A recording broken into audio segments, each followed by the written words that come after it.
Nous vivons à une époque de promesses. Liberté, authenticité et individualité sont vendus comme des produits sur une étagère, prêtes à être consommés. Mais au milieu de tout ce progrès et de ces options infinies, sommes-nous réellement plus proches de qui nous sommes vraiment? La société de masse, avec son rythme effréné et ses formules toutes faites, nous place à la croisée des chemins entre le désir d'appartenance et le besoin d'être unique. Une contradiction? Absolument. On nous encourage à exprimer notre individualité, mais au fond, on nous pousse à suivre un modèle. C'est comme si nous étions devenus prisonniers d'un moi fabriqué, façonné non par nos propres choix, mais par le moule de la culture de masse. Et que faire quand la liberté est remplacée par un conformisme invisible qui dicte comment agir, quoi consommer et même comment penser? Des penseurs comme Kierkegaard et Heidegger avaient déjà souligné ce danger il y a des siècles, avertissant du risque d'être engloutis par la foule, de perdre notre essence. Mais ne vous inquiétez pas, cette réflexion n'est pas une impasse. Il existe une façon de résister. Elle passe par la connaissance, par le renforcement de l'autonomie et par la pratique quotidienne du questionnement. Ce n'est pas facile, mais la récompense est immense. Une vie plus authentique, moins façonnée par la main de la masse et davantage par nos propres choix. Explorons ensemble les impacts de ce conformisme silencieux et découvrons comment cultiver une individualité authentique, même au sein de l'uniformité. La société de masse est née de la force d'une révolution silencieuse, mais puissante, l'industrialisation. Imaginez la fin du XVIIIe siècle, avec les machines remplaçant les mains humaines et la promesse d'une vie plus rapide et plus pratique. Les usines se multipliaient dans les villes, attirant une nouvelle vague de personnes venant des campagnes, modelées par un mode de vie plus simple. Ce mouvement vers les centres urbains a transformé la structure sociale, dissolvant l'ancien mode de vie et plongeant l'individu dans un océan de relations impersonnelles que les anciens modes d'interaction ne pouvaient plus soutenir. Avec cette transformation est apparue la culture de masse, un phénomène qui semblait démocratiser l'accès à l'information, au divertissement et même aux valeurs. Mais il y a un piège. L'homogénéité commence à remplacer la diversité culturelle. Cette culture populaire défie audacieusement l'ancien élitisme, rendant la haute culture moins exclusive. Pensez à l'impact de cela sur la vie quotidienne, où chacun peut consommer les mêmes produits, écouter les mêmes musiques et regarder les mêmes films, dans une uniformisation sans précédent. Mais dans ce processus, quelque chose se perd. L'individu, avec sa capacité d'expression unique, commence à être englouti par la quête du commun, de l'acceptable, de ce qui est pour tous. Le problème réside dans ce que certains appellent un conformisme invisible, où les valeurs individuelles se plient aux préférences de la majorité. Quand tout le monde consomme la même chose, les différences s'estompent, créant une identité collective au détriment de la personnalité. C'est une réalité dans laquelle l'être humain, au lieu de créer, ne fait que reproduire. Curieux, non ? La culture de masse promet l'inclusion, mais ne supprime-t-elle pas aussi l'individualité? Ici, on entrevoit déjà l'étape suivante de ce phénomène, la consommation de masse comme outil de modelage des identités. La consommation de masse redéfinit notre manière de nous percevoir, un sujet que le philosophe Günther Anders a abordé en parlant de l'obsolescence de l'homme. Il suggérait que l'identité de l'individu est façonnée par sa relation aux produits qu'il consomme, devenant presque une extension de ceux-ci. Pensez à la quantité de produits et de marques qui font partie de notre quotidien, depuis le smartphone jusqu'au petit déjeuner que nous choisissons. L'idée est simple mais profonde. Celui qui consomme en masse commence à perdre son authenticité, acceptant passivement les étiquettes que le marché propose. Anders se demande si, en achetant ce que tout le monde achète, nous n'achetons pas également une nouvelle version de nous-mêmes, mais moins unique. Cette uniformisation crée le paradoxe de l'autodétermination. L'individu croit choisir librement ce qu'il souhaite consommer, mais en réalité, il est guidé. La publicité et les médias dictent ce qui est désirable, façonnant les préférences et le style de vie. C'est une illusion, une liberté apparente, façonnée par des forces extérieures. Comment échapper à cet engrenage? Cela exige de la réflexion, un regard critique pour reconnaître ce qui apporte réellement de la valeur à notre vie et ce qui est simplement à la mode. Cela nous amène à comprendre que la pression pour être comme les autres n'est pas aussi spontanée qu'elle en a l'air. L'expression « l'homme est ce qu'il consomme » illustre bien le dilemme de l'individu moderne, pris entre le besoin d'appartenance et le désir d'être unique. En suivant le courant, il abandonne sa singularité et devient simplement une autre pièce dans l'engrenage de la consommation. Comment résister? De petits actes, comme remettre en question ses propres choix de consommation et rechercher des alternatives plus en accord avec ses valeurs personnelles, peuvent faire la différence. L'individu doit apprendre à distinguer ce qui constitue sa véritable identité de ce qui n'est qu'une identité de masse. La prochaine étape consiste à comprendre comment cette massification affecte jusqu'à notre manière de communiquer. La distinction entre public et masse, établie par C. Wright Mills, révèle une vérité intrigante sur notre société. Dans une communauté de public, il y a un véritable échange d'idées où le dialogue est encouragé et la pensée critique peut s'épanouir. Pensez à un club de lecture où les participants débattent de leurs opinions et explorent des perspectives différentes, enrichissant mutuellement leur vision du monde. Cette interaction active crée un espace où l'individu est entendu et peut influencer les autres, en modelant l'environnement dans lequel il vit. C'est un modèle de communication où la voix de l'individu compte réellement. Dans la société de masse, cependant, la communication est essentiellement unidirectionnelle, avec des messages imposés de haut en bas, comme une route sans retour. Ici, l'individu joue un rôle passif, recevant des contenus qu'il ne peut ni questionner, ni modifier. Imaginez un réseau social contrôlé par des algorithmes qui diffusent toujours le même type d'informations, renforçant ce que l'on pense déjà, sans laisser de place aux divergences ou à des réflexions plus profondes. Ce système crée un public homogène, où les gens consomment ce qui est proposé sans participer à ce qu'ils reçoivent. Le résultat, une passivité croissante et un éloignement de plus en plus marqué de l'individualité. Le danger de ce format, c'est que plus on consomme de cette manière, plus il devient difficile de penser de façon indépendante. La masse devient une entité uniforme, sans voix propre, facilement manipulée par les récits des médias de masse. Échapper à ce piège est un défi, mais cela peut commencer par des étapes simples, comme diversifier ses sources d'informations et chercher des communautés de discussion actives. Et là, une question se pose. Comment l'attrait du collectif peut-il diluer notre responsabilité morale individuelle? Carl Jung pensait que le désir de s'intégrer dans le collectif vient d'une recherche inconsciente de sécurité. En se joignant à la masse, l'individu se sent protégé, comme s'il faisait partie de quelque chose de plus grand, soulageant le poids de la responsabilité personnelle. C'est presque un échange.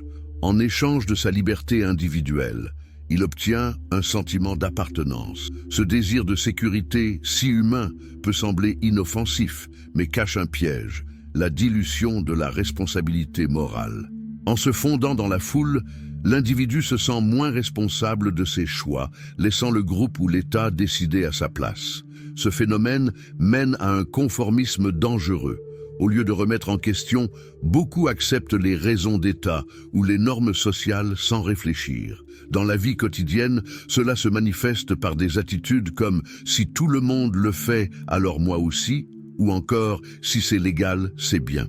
La morale individuelle se dissout, comme si elle était annulée par l'autorité collective, conduisant à un conformisme qui affaiblit le jugement personnel.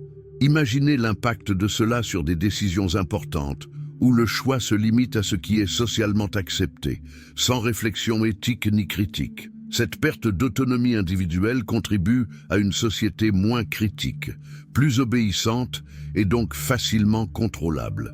Selon Jung, la réponse se trouve dans le processus d'individuation, un chemin qui mène à la connaissance de soi et au renforcement de la conscience.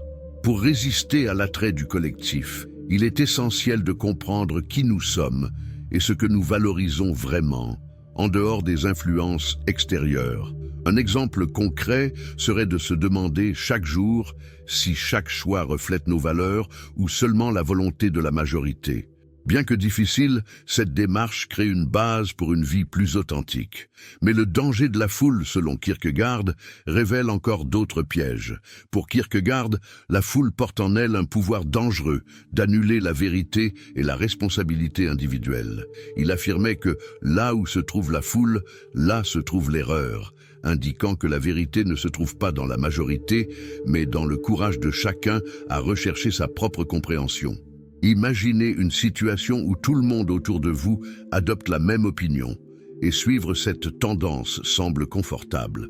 Cependant, pour Kierkegaard, ce confort est illusoire et dangereusement trompeur, car il aveugle l'individu face à ce qui importe réellement, sa responsabilité morale et son engagement envers sa vérité personnelle, et non envers une version édulcorée de la majorité. L'anonymat que la foule offre procure une sensation de sécurité, mais permet aussi de fuir la responsabilité. En groupe, il est plus facile de renoncer au jugement critique, en suivant aveuglément ce que la majorité considère comme juste. Ce comportement dilue la valeur de l'individualité et favorise une uniformité superficielle où la pensée critique se perd. Cet aplatissement social, que Kierkegaard décrit, transforme l'expérience personnelle en quelque chose de creux et prévisible. Le résultat ? Une société où les gens pensent de moins en moins par eux-mêmes, agissant comme un bloc cohésif mais vide de profondeur morale. Résister à l'effet de la foule exige plus que de la force de volonté. C'est une pratique quotidienne de réaffirmation des valeurs et de confrontation avec les conséquences de ses propres choix. Pour ceux qui souhaitent se détacher de la foule, le chemin commence par la recherche d'activités qui favorisent l'introspection et la connaissance de soi. Lire des auteurs qui défient la mentalité collective, comme Kierkegaard ou même Nietzsche, peut ouvrir la voie à des réflexions plus profondes. Mais cette quête de l'individualité dans la société de masse ne s'arrête pas ici. La culture du loisir, comme nous le verrons avec Arendt, joue aussi un rôle particulier dans la consommation et l'aliénation. Hannah Arendt observe que la société de masse a transformé le loisir en un bien de consommation, le privant de toute valeur culturelle ou personnelle. Au lieu d'être un moment d'introspection ou de créativité, le loisir est aujourd'hui formaté pour être consommé rapidement et de manière éphémère, comme un divertissement produit en série. Imaginez comment la culture du week-end parfait est remplie d'activités préformatées, où l'objectif principal est de consommer et de remplir le temps, sans espace pour une véritable pause réflexive. Cette consommation de loisirs, tout comme la consommation de biens, finit par façonner l'identité et éloigne les gens de ce qu'est vraiment un temps de repos et de contemplation. Pour Arendt, ce loisir acheté est une sorte de temps vide, créé par la modernité elle-même, pour répondre à des besoins éphémères. Au lieu d'une pause pour la croissance personnelle, le loisir devient une routine de passivité, où l'individu est un simple spectateur, en attente du prochain spectacle. Pensez à la façon dont le binge-watching de séries ou la consommation des réseaux sociaux sont devenus des pratiques courantes de loisirs. Ces moments de distraction comblent un vide, mais ne nourrissent pas l'esprit de manière significative. Au lieu d'encourager l'individu à explorer des intérêts profonds ou à développer ses compétences, le loisir moderne renforce l'aliénation et le conformisme de la société de masse.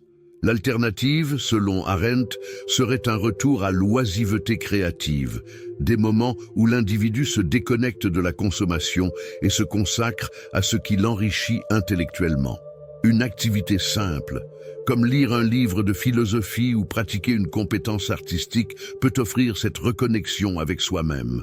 Le loisir ne serait donc plus une simple pause dans le travail, mais une opportunité de se redécouvrir. Et cela nous amène à réfléchir à ce que signifie vivre de manière authentique, une question explorée par Heidegger avec le concept de Das Man. Heidegger décrit l'existence inauthentique comme un état dans lequel l'individu vit sous l'influence du Das Man, une sorte de conformisme anonyme qui dicte comment nous devons être et agir. Ce concept souligne le pouvoir des normes sociales qui convainquent silencieusement les individus de suivre un modèle de vie préétabli en ignorant leurs propres possibilités et désirs. L'individu, en quête d'acceptation et pour éviter la solitude, adhère aux normes de la majorité sans se poser de questions.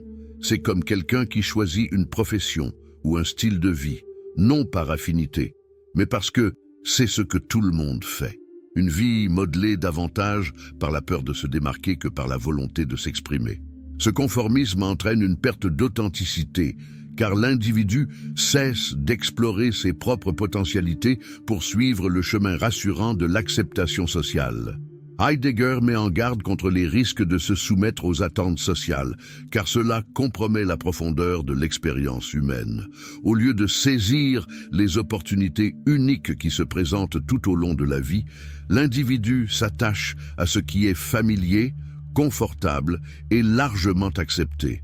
Le résultat est une existence où les choix sont superficiels, comme un masque porté pour se conformer à ce que la société attend. Cela crée une distance entre ce que l'individu est vraiment et ce qu'il semble être. Pour Heidegger, vivre de manière authentique exige du courage pour défier le statu quo, en questionnant ce qui est vraiment important. Pratiquer la pensée critique est une manière de résister au Das Man, que ce soit par le biais de dialogues profonds ou d'une analyse sincère de ses propres choix. Choisir des voies moins populaires, que ce soit dans sa carrière ou dans ses relations, peut être le premier pas pour échapper à ce piège du conformisme. Mais c'est une tâche continue, et la résistance à cette pression sociale nécessite un regard constant sur soi-même. La quête de l'authenticité est un exercice de liberté, où l'individu apprend à apprécier la profondeur de sa propre expérience. Le conformisme et l'uniformité dans une société de masse ont un effet profond sur l'individualité, minant l'authenticité et affaiblissant la pensée critique. Dans une culture qui valorise l'homogénéité, l'individu se sent poussé à se conformer aux attentes collectives, abandonnant ses propres convictions. Ce phénomène peut être observé dans de petites situations quotidiennes, comme la façon de s'habiller, de s'exprimer et même de penser. En cherchant à être comme tout le monde, l'individu s'éloigne de sa propre essence, adoptant un mode de vie qui ne reflète pas ses véritables aspirations et valeurs. La perte d'authenticité s'accompagne d'une aliénation vis-à-vis de soi-même. En adoptant passivement les normes de la majorité, l'individu évite le face-à-face avec lui-même et avec ses propres croyances. C'est comme si vivre dans la société de masse était une invitation au confort, de ne pas remettre en question, de ne pas approfondir. De cette manière, il perd l'opportunité d'explorer et d'expérimenter les innombrables possibilités que le vrai moi pourrait offrir. La profondeur d'expérience qui rend chaque vie unique est remplacée par une répétition de comportements, de goûts et de préférences, en réalité dictée par la culture de masse, créant une existence appauvrie en termes de sens et de but. Résister à cette pression de conformité et d'homogénéité est un acte de rébellion, un pas vers la liberté et l'autosuffisance. Pour préserver l'individualité dans une société qui décourage l'expression personnelle, il est nécessaire de développer un sens critique affûté, des pratiques d'introspection, comme écrire un journal, méditer ou même étudier la philosophie, aident à réaffirmer l'authenticité. Le pouvoir de la pensée indépendante ne renforce pas seulement l'identité, il donne aussi à l'individu la capacité de vivre une vie plus riche et plus significative. La recherche de l'individualité est donc un acte continu, un engagement à rester fidèle à soi-même malgré les pressions extérieures. Préserver l'authenticité dans une société de masse exige une résistance constante et profonde contre le conformisme. Rester authentique est, dans bien des sens, un acte de courage, car cela implique de confronter les normes sociales et de questionner des valeurs largement acceptées. Cet acte de résistance n'est pas réservé aux grands penseurs. N'importe qui peut entamer ce processus en confrontant ses choix quotidiens. Posez-vous la question. Pourquoi est-ce que je choisis vraiment cela? La vraie réponse exige que chacun se connaisse profondément et discerne ce qui vient de son essence propre, de ce qui est imposé par la culture de masse. Cet effort de résistance se traduit par une pratique d'autoconnaissance continue, quelque chose qui peut être cultivé à travers des habitudes favorisant la réflexion et le questionnement. Des activités comme la lecture d'ouvrages critiques, l'étude de la philosophie et la méditation sont de puissantes alliées dans cette quête. Pensez par exemple à l'impact de lire un auteur qui défie la mentalité de masse, comme Kierkegaard ou Jung. Leurs œuvres non seulement inspirent le questionnement, mais encouragent aussi à explorer son propre potentiel. Dans un monde d'homogénéité, ces habitudes renforcent la capacité de chacun à rester fidèle à ses propres valeurs, construisant ainsi une base solide pour une vie authentique et significative. Plus qu'une posture théorique, la résistance à l'uniformité a une valeur pratique, modelant une vie de plus grande liberté et de profondeur. Ceux qui développent ce sens critique trouvent en eux le courage de vivre une existence plus alignée avec leurs passions et leurs objectifs. Et cet effort quotidien apporte une récompense immense, la satisfaction de vivre une vie autosuffisante, moins manipulée par les médias et plus centrée sur un idéal personnel. En résistant au conformisme, l'individu embrasse l'opportunité d'une expérience unique et intense, la vraie marque d'une vie accomplie. Après tout, la quête de l'authenticité n'est pas une destination, mais un voyage qui se renouvelle à chaque choix, à chaque acte d'affirmation de soi. Alors, après avoir exploré l'impact du conformisme et le défi de préserver l'authenticité, la question se pose: que ferons-nous de ce savoir? Choisir le chemin de l'individualité est un acte courageux et souvent solitaire, mais rempli de récompenses. Comment allez-vous utiliser ce que vous avez appris pour vous libérer des chaînes de la société de masse? Qu'en est-il de vos choix quotidiens, des influences que vous acceptez sans même les questionner? Commencez à interroger tout cela. Être conscient de ces choix est le premier pas pour vivre une vie plus alignée avec qui vous êtes vraiment. Le véritable changement commence par de petites actions, mais qui restent constantes, et chaque acte d'autosuffisance est une victoire contre l'uniformité. Maintenant, je vous pose la question: que pourriez-vous faire dès aujourd'hui pour renforcer votre authenticité? Soyez courageux, osez réfléchir, et surtout, ne vous laissez pas emporter seulement par ce que tout le monde fait. Pourquoi ne pas faire partie d'une minorité consciente, qui recherche l'introspection et défie le conformisme? Si vous êtes arrivé jusqu'ici, merci d'avoir suivi notre chaîne. Partagez votre opinion dans les commentaires.